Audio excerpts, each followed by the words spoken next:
you and I have run an $8 billion business for the last 20 years. I think we uniquely have insight into what types of businesses flourish, what type of businesses are easy to ramp up and then stagnate, what type of businesses are a black hole, an abyss of both time, effort, and what types of businesses are impossible to get off the ground and maybe should just be avoided altogether. So that's really sort of the topic for what is today's episode. And we're very fortunate over the last 20 years, there hasn't been a business industry that we haven't funded. Okay. Rapid fire. You're going to say a business and I'm going to tell you why. A good business that we think is a good idea for an industry someone should get into. Okay. And that has a high probability of success. So let's go number one for me, technology. You're asking me if I think it's a good idea. You're supposed to give me thumbs up, thumbs down. Talk to us about it. I think it's an impossibility. Next. Impossibility. Yeah. Wow. You're a programmer. Tell me more. I think if you're a programmer and you're within a large organization, a Google, whatever, Oracle, Cisco, Dropbox, Netflix, whatever, you're a programmer. Don't think that your skills are transmittable, commutable to starting an organization. I think it's akin to you making a great pizza, right? You're not making a great pizza because the world needs another entrepreneur that makes great pizza. Make a great pizza, make it for your friends, make it for your family, be the guy that everyone goes, yeah, dude, that's Will. He makes great pizza, right?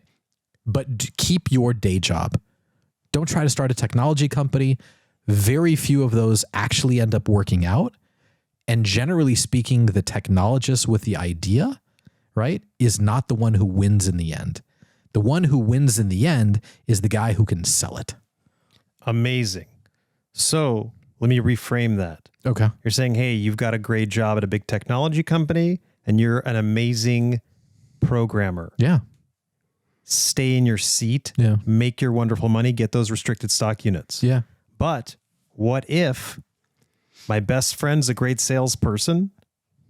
I hate authority, hate every boss I've ever had. And I have an amazing idea that has a huge market. Yeah, I mean, I guess you can do that. There are a lot of people that do that. They go to Y Combinator, they show off some technology. Generally, that technology is not the technology that later they'll try to bring to market. I don't know if you've heard about this. It's like a huge scam in Y Combinator. They act like they have an esoteric form of technology. They get some funding, and once they do, they completely do a rug pull on the investors and end up showcasing a product that wasn't supposed to get funded because that's their passion project. Again. All right. Well, good. We've gone through some really, really good businesses that are really bad ideas. Okay. So that's one. Let's go two. Healthcare. Healthcare as in? Healthcare as in, let's focus on personal healthcare. Okay. So everything from med spas to massages to more accessible businesses to the average person. Let's say you don't have to go to medical school to start one of these. I would say if you're an RN and you're working within a large health system and you want to become an entrepreneur, if you can access funding in order to get it started, I would say the med spa, whether it's Botox or it's cool wraps, fillers, a dermatology clinic where you can align with a dermatology doctor, where she'll sort of hang her license in the window, but you can operate the business. I think it's a great idea. Again, it's one of those businesses where it's location, though, right? You want to make sure, I don't know, do you know the strategy of, as it relates to location with Chick-Fil-A? Do you know what they do?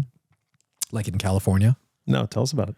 So the strategy of Chick-fil-A in California is I think it's a great sort of business anecdote for those who are concentrating on building a good business, but are seemingly missing, right, the component of location and how valuable that aspect of the business is. So when In-N-Out does a deep dive into placing another location, right, they're looking at income, they're looking at, how big the parking lot is, how easy the ingress egress is, like for traffic getting in and out. They're looking at all those things. They're also looking at what are the anchor stores, right? Anchor stores are, sort of Walmart, Target, Bevmo, right? These larger, broader, appealing stores that can drive in foot traffic. And after they get what they need, they're like, oh, well, there's In-N-Out in our shopping center. Let's go get lunch or dinner. In-N-Out's very good at doing the due diligence on that. And what Chick-Fil-A seems to be doing is they're drafting, right? Like in NASCAR, they're getting behind another car and avoiding the wind resistance, the headwinds, if you will, of what face other businesses, and instead building their business without any sort of location bias or resistance. And they're just parking their business in a good neighborhood, right?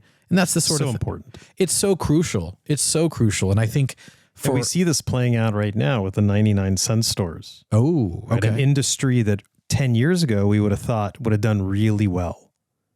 But because inflation has ravaged the middle class so much, you see 99-cent stores going out of business. Yeah. Dollar General struggling. Yeah. Right. And that's not something we necessarily expected to see. Yeah. And so if you're a new entrepreneur and you're looking to start a business, the demographics that you're serving are so important. And it's very sad to say, but you should be serving wealthier folks and probably not folks on the lowest, kind of the bottom 50% of the economic spectrum. Yeah.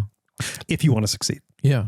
Specifically right now, right? The people who have disposable income, that's who you want to be serving, right? I feel like getting out of the 2020, 2022 period, I don't want to mention what virus may have afflicted people, but getting out of that tumultuous period in the economy, I think what we've learned is that the richer have disproportionately benefited from those trying times versus, the poorer demographic. And so, to Dean's point, if you are going to build a business, appeal to people who have disposable income.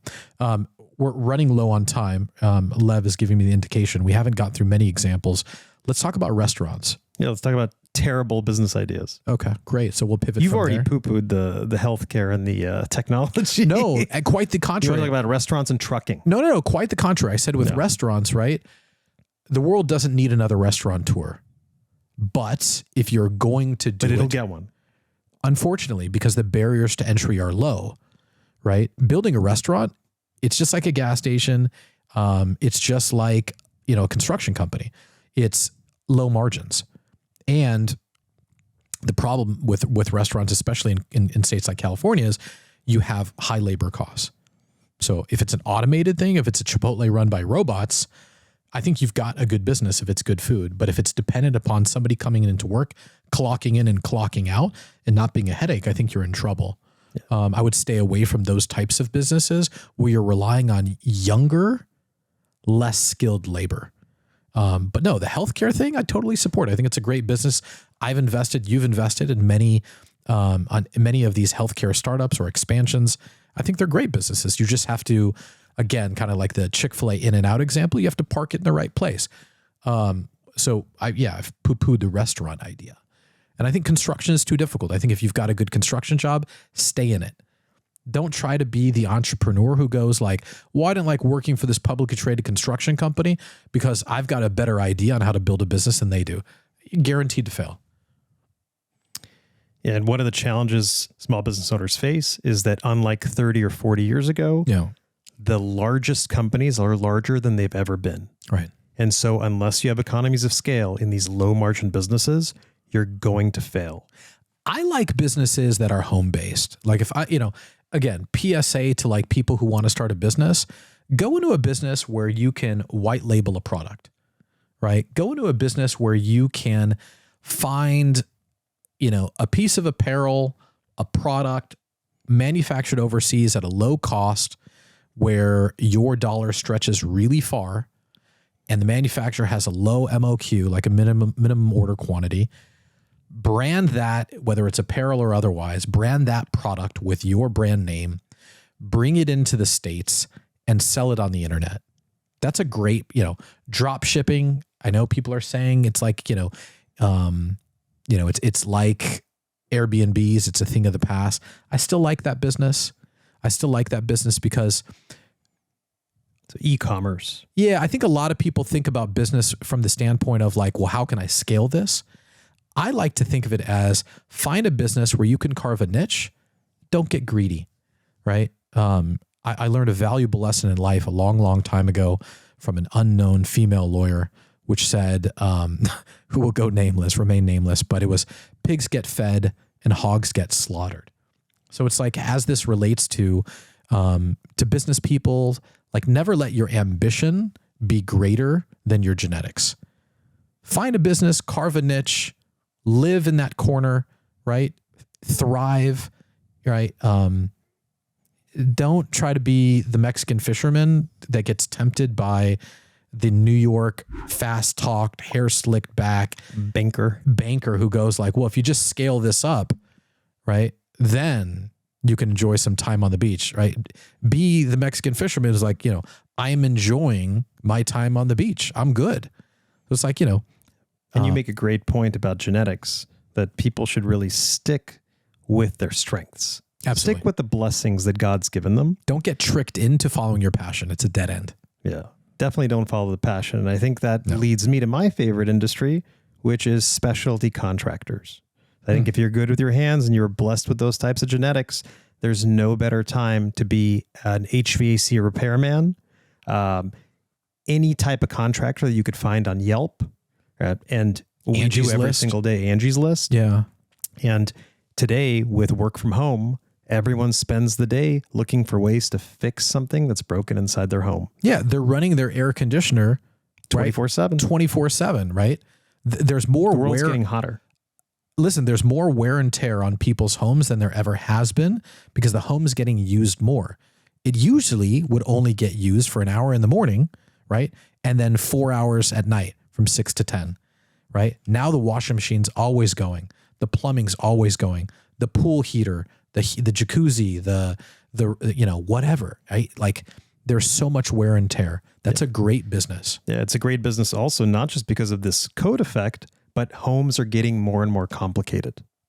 So a home in 1950 would have been a really simple little box with a few toilets and a stove. Oh, yeah. And today you've got systems that are automated that are running people's blinds and lights and kitchen equipment. Yeah. Right. You've got these complicated water filters and water heaters, right? that are tankless. Or you've got solar. You've got so much technology and so much know-how required to repair and maintain it. Yeah. That I think these jobs are exponentially growing.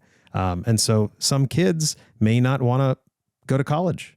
I would argue against it. I would say if you know at a very early age that you like working with your hands, go to a trade school, right? Yeah, if you like working on cars, don't do that.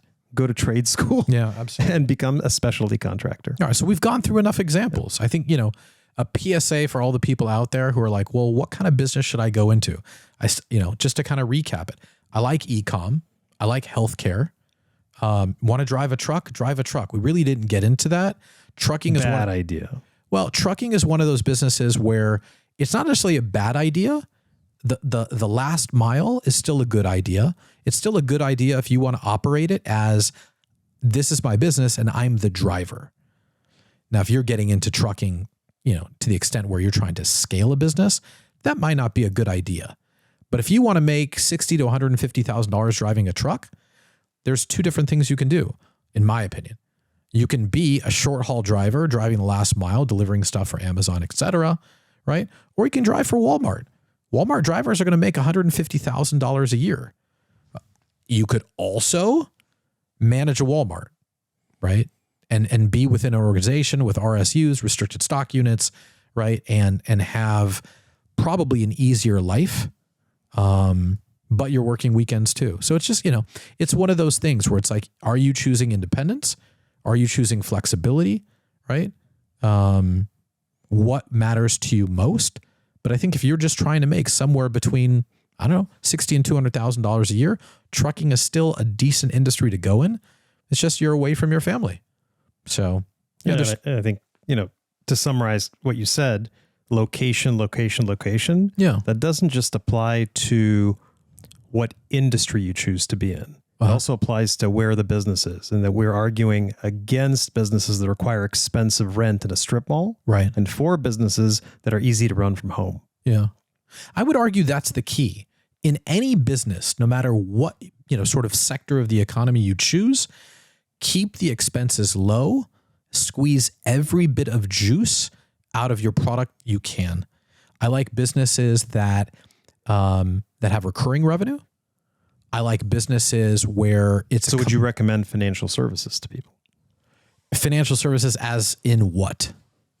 I was speaking more in terms of. Could be anything. Could be insurance. Could be asset management. Could be lending, right? From mortgages to small business loans. I wanted to focus on some easier stuff that people are probably interested in. Yeah. I would say focus on a product where people buy it more than once. Focus on a product that has a software as service like component where people are paying you every month to be able to operate that product, where if they stop paying, that product ends up becoming unusable. Continue to iterate with products so that if somebody has a product, right, then next year they want the newest and greatest product. Learn from examples of Apple and others, and then avoid the examples of those companies that you see are unsuccessful. And so I do like e-com. I like specialty contracting. I definitely like healthcare. In regards to your question about financial service, I was trying to wrap this, but in regards to your question about financial services, I would say there is no greater way to gain your sea legs as a salesperson than starting out within a large organization as a salesperson, selling insurance, selling mortgages, even selling real estate. I feel so badly for real estate agents in this market today because they are spitting into the wind, especially the buyer's agents. They know that this is not a job. They know they're good at sales, but they know this isn't a job. It is the most clearly, like,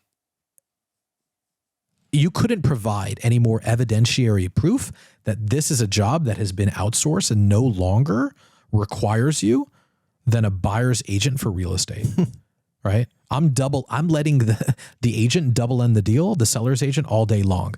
If you're a good salesperson, start in real estate, start in insurance, start in financial services, whatever, selling life insurance, annuities, whatever the case may be. Get your sea legs, understand how the organization works, how the sausage is made, right? And then you can go out and do whatever you want. Don't trap yourself working in these large organizations like maybe our parents would have for the last 20, 30 years. That is a dead end street. And there we go, folks. Yeah. If you're going to use financial services as an entrepreneurial journey, you better make sure that you're a top 1 or 2% salesperson before you do that. Yeah. Dean, I don't think there's any more, not only rewarding, right, in the sense of like, I feel like I've achieved something, but also financially, than being a salesperson, right? No matter what business you build, whether it's healthcare, whether it's technology related, I gave you that earlier example, right? Independent of industry, somebody is doing the selling. Selling is a two-way street. Don't get sold. Be the one who sells. That's all for today, guys. We're out of here. See you on the next episode. When we first started Cardiff, Dean's old Soviet grandfather came to visit our operation. I feel like at that time, maybe we had 50, 75 employees, and we're in Orange County. I'm very proud. I think I was like 27 at this point. Business had been operating for a few years. Dean invites his grandparents and his family to come see the operation in Orange County. His grandfather walks into the business. I'm telling you, it was a cursory glance. If it was anything, it was like a scan of the room. And his grandfather looks at Dean, looks at me and says, "You will fail. You will fail. You will fail." And I don't know. He said the same thing during my driving test. I don't know. A little bit of a broken record, that guy. Right. He's dead. He did die, but I think his legacy lives on as a phantom of someone who like continues to haunt us when we think about like, should we do this? Should we do that? Should we pivot to do this? It's like grandpa sitting on our shoulder going, "You will fail." And sometimes that's what you need in life, I feel like, in order to get out of your comfort zone and do something. But again, the episode, our episode today is about businesses with a high level. What is it? It's a high success rate. Businesses grandpa would approve of.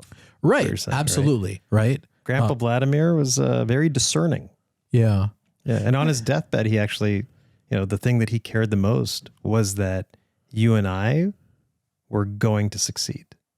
That's what he was worried about. Is that even true? It is. Interesting. Absolutely. That's what he wanted to know. Really? Are you guys going to be okay? Is everything going to work out? Oh, man. Well, Grandpa, if you're listening, everything worked out just fine. We are good. We've taken the show on the road. We're not needed within the organization anymore, and we've got an acclaimed, just an uber successful podcast, as you can tell.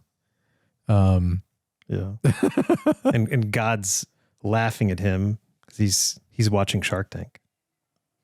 I never really got. He's like, I've never heard of any of these other podcasts.